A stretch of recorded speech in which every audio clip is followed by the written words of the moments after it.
Imagine not listening. Well, that's the thing though. It's like the more of a Storm League player you are, the less you'll listen. Because listening is really, and like just doing everything as one, that's like something you get trained with really,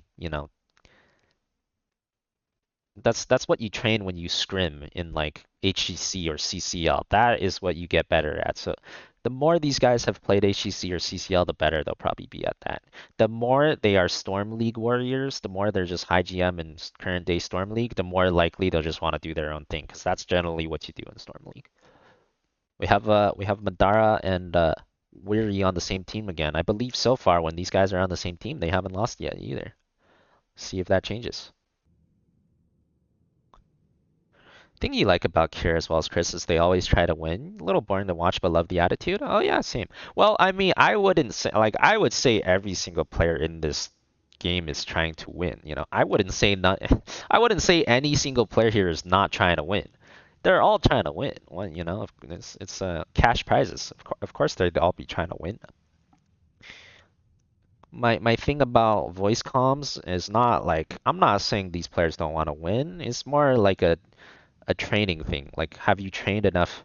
And it's a discipline thing. Do you recognize how important it is to be on the same page? And have you trained enough to actually be able to play on the same page with someone that you don't actually practice with?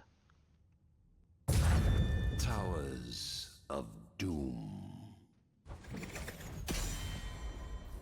This is something that happens many times per month or year. So right now we're doing 2 trial weeks, where I will be the featured commentator just to bring a little more publicity to the series. After that, I think it's really up to Panbaiye. Panbaiye is the creator of the series.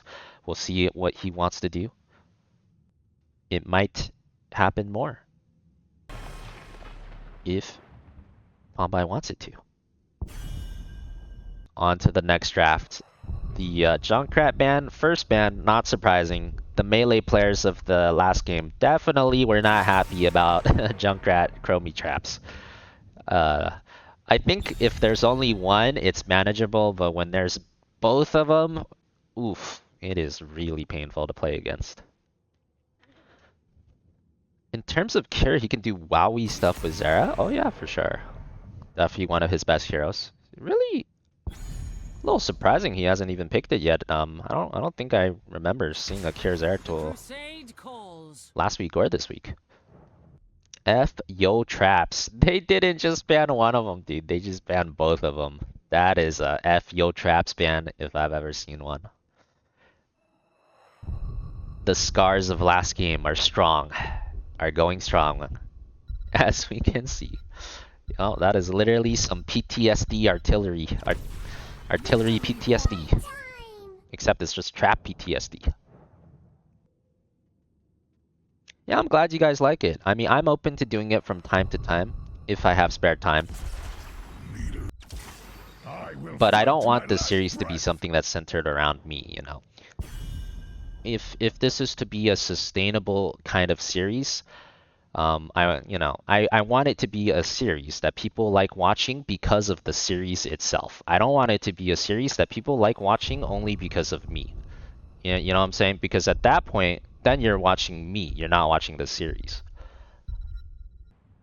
A little Genji ban here as well. I don't even think Genji is that big of a threat when you have a Brightwing, but alright.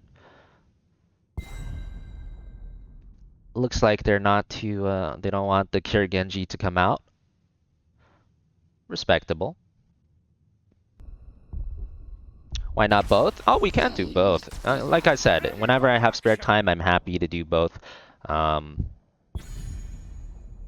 But the thing is, I am kind of just, doing this all for free. I'm donating my time to the series because I want to give it publicity. I like grassroots HOTS events. I want it to succeed. So if I'm doing this on a regular basis, all the time, I'd need some compensation, baby. I'm doing all this for free. I'm okay to give it publicity and jumpstart it. But I can't work full time for free. Looks like we're gonna have a Cure Tychus here. I really feel like at some point, like a Cure Zeratul would be like a pretty good chance to win for him. There's a lot of like chaotic fights in all of these games, and like I feel like his Zeratul really excels whenever there's chaotic fights. But we're going with a solid game, solid comp once again. It seems like every time the team Curzon goes with like this solid macro comp, which is just good. And then the other team, the one Madara's on, likes going for the team fighty comp where it's like macro might not be quite as good, but they got heroes with heavy team fight potential. Honestly, Tychus seems a little bit random. Just like Tychus doesn't really mess Muradin up that much. And it doesn't really trade that well against the Sylvanas or a Li Ming, but it's not bad. I mean, it's solid. It's just like a solid pick. Alright, we'll see what happens. Why is the red team going for 2 tanks instead of Assassin Bruiser?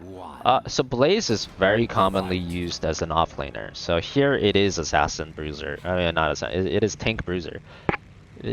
If you see like Johanna Blaze, I wouldn't say that's 2 tanks. It's an offlane and a tank.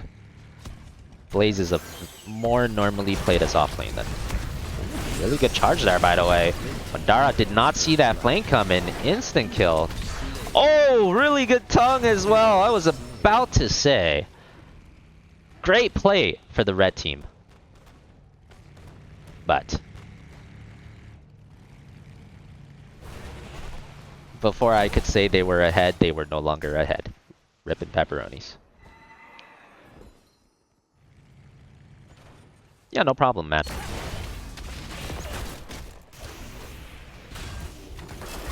Could have been Falstad instead of Tychus. Yeah, I was actually thinking about that. I feel like Kier has been playing Falstad pretty recently. I feel like Falstad would have been decent. Matched the global a little bit. I think I actually would have preferred the Falstad to the Tychus, but whatever. They're both fine, honestly. Alright, both teams doing the camps. We can see here the macro speed will generally be a little bit faster for red team, and this is when it starts mattering. When your macro speed is better, this is the type of moves that you really want to do. You can see they barely got on that point in time. So they're actually using the like 3 seconds of macro advantage they have there to great effect. And this is exactly what you need to do if you want to win with a comp just based on macro like this. Alright, so definitely a big lead for red team now. They got the camp invade, the double camp. And the kills are 3-1 in their favor. We'll see what they can do with this.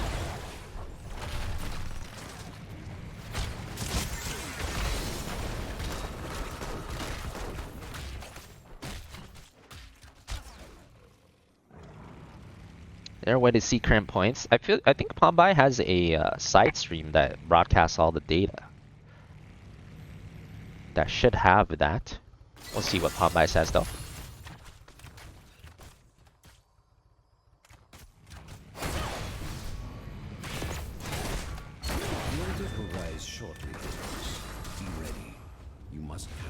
Quickly.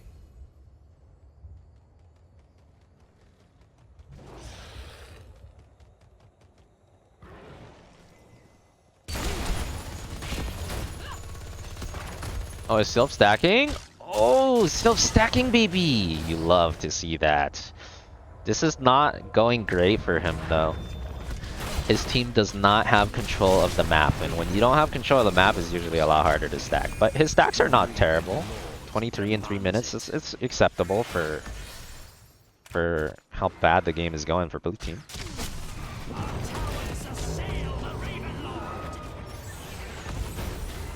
Oh my god. Something terrible happened there. Liam actually got the channel here. Somehow the Blaze got the channel topside. The Haka, I guess, was soaking and didn't manage to stall in time. Now we have a 40-0 dream. Will the 40-0 meme dream be real? We'll see. Nothing really happening here.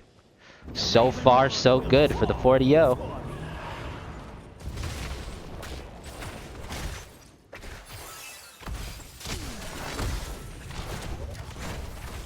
Still early days yet, though. Still early days yet.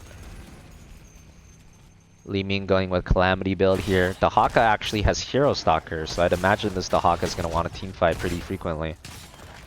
Hero Stalker. What game is this? This is game 3 of the Critical Mass series. Oh, Porky. Taking a lot of damage, but as long as he doesn't die, it's alright. He's murdered, he'll heal it back. And this time the macro comp really taking full advantage of their macro. They're really sticking it to them. Oh, Cure eating in, a little aggressive, almost dies. But makes it out alive. And red team still in complete control. Invading every camp, capping every tower. But the XP is even, so. Still plenty of chances for blue team to make a play later on.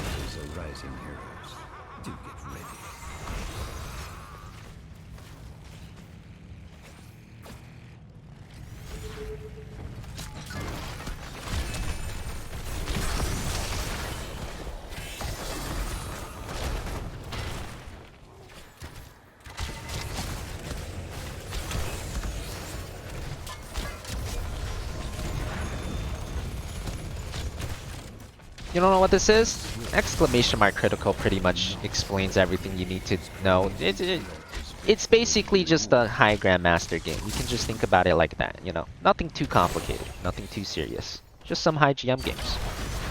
Ooh, good stun by Porky there. Right before the Blaze Charge connects. Good too, if that Blaze Charge connects, he might be dead. They're attempting to turn. That's right before level 10. They got to level 10.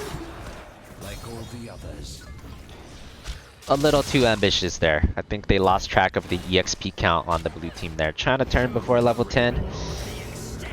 The stun on the Murden was already down. It looked tempting for a second, but as soon as red team takes 10, you're in for a bad time there. On the bright side, no longer 40-0 for them.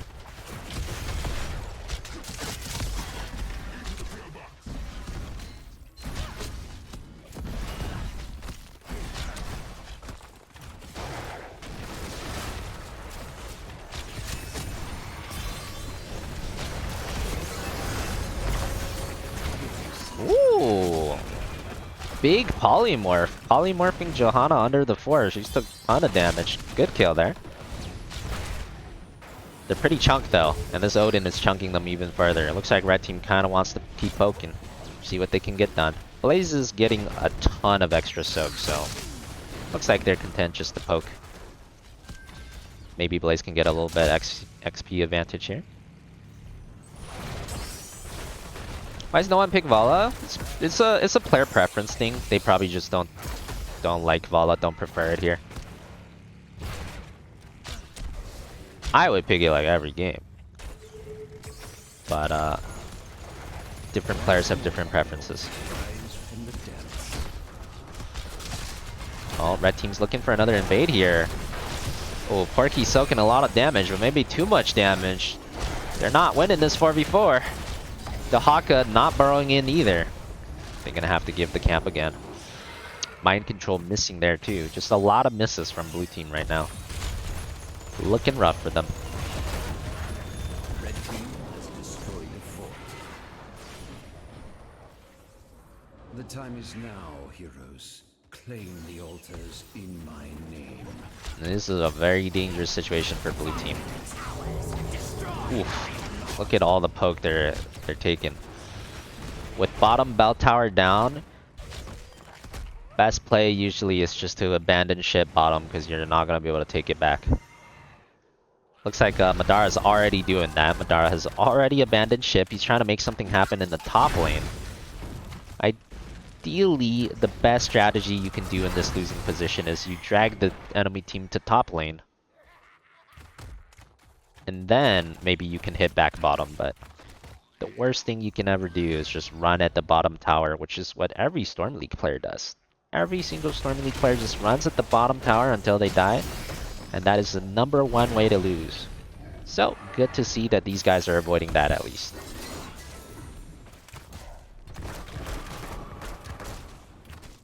Yeah, if you dono to the prize pool, the dono will show up on screen as well. I think someone just dono to the prize pool. Someone just dono $10, right?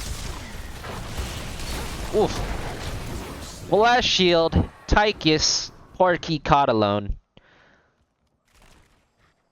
No more Porky. Goodbye, you shall be missed. Porky doing that one thing. So far, so good. Looking very good for red team. It would take a massive throw if red team wants to lose this. But they're still doing the right thing, right? They're not running into bottom four. They're trying to force it top while red team is defending bottom. Just get something somewhere else on the map. Red team very quick to react to this as well, though. Still love this stream less than 3. Getting a ton of damage on the middle forward of blue team, so they're not sitting idly by bottom. If they say if you're not gonna push bottom, we don't need to be there either. We can get some more value somewhere else on the map. Mr. Casimo, thanks for the 31. Welcome back. This is a dono for the General Pooh Smile. General Pool. Ooh, big mind control. Instant cleanse though, followed by a big storm shield as well. Less shield, that is. Oh, Madara. At the good mind control. But he's trying to get out. Can he get out? He's kind of getting out. And he's out. Very well played by Madara there. 1 HP on Filth, Madara, and Porky, the Great Escape. We're out here trying to work overtime for this one. And they actually get the Blaze kill. Wow, that was very well done. They lost a lot for that though. I believe they lost the Alter Cap and 3 Pumpkins bottom. A lot of shots.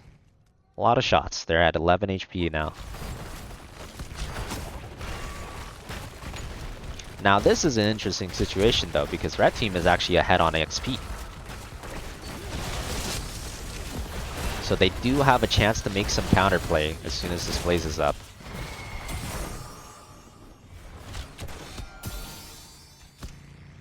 Blue team knows that. They're gonna hop on out of there. It's looking pretty dire. Blue team running out of chances. They gotta make something happen. Big arrow, big arrow. Oh! Good blink, good reaction time. Good blast shield though. But we're keeping everybody alive by the skin of their teeth once again.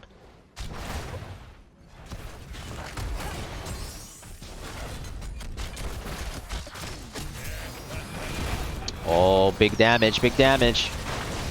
Red team is giga deepsing them. And they got one. Oh, it's looking not long for this game. Honestly, I don't even feel like the blue team played bad. It's just that the red team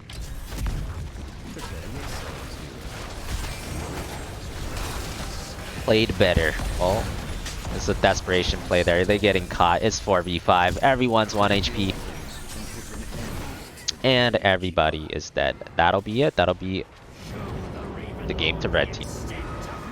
Every other game of this type that we've seen has been, you know, the team with the better macro, they start off playing well, but then one of them randomly dies, and then the other team, the blue team, you know, when one of them randomly dies, they just reset all their macro advantage. But this game, for the first time ever that I've seen in these games, nobody on red team randomly died. So they were pretty much in full control of the game from start to finish. Better wave clear early game, faster wave clear mid, faster wave clear bottom. They did their first pumpkin camp faster by about 3-4 seconds because they have a better macro advantage. And then the Blaze was in coordination with the other team, with his team. 5-man invade to the other camp. They get both camps. They actually get some kills. So they actually properly snowballed their macro advantage, and no one randomly died, so they kept the advantage the whole time. Pretty clean game. Pretty clean game. Why does Li Ming not save her spells when the tank uses CC? Well, probably like 2 reasons. I mean, first of all, your tank might not guarantee get a good CC. And if you're behind, you probably want to like use your spells to just contribute somehow, maybe wave clear a little bit or, damage the fort a little bit. But also, these are in-houses, not the traditional tournaments that you would see. So these players do not have like a shitload of prior practice with each other. So they're not going to be like super coordinated with each other all the time because they haven't specifically practiced with those same 5 people. Yep, glad you understand.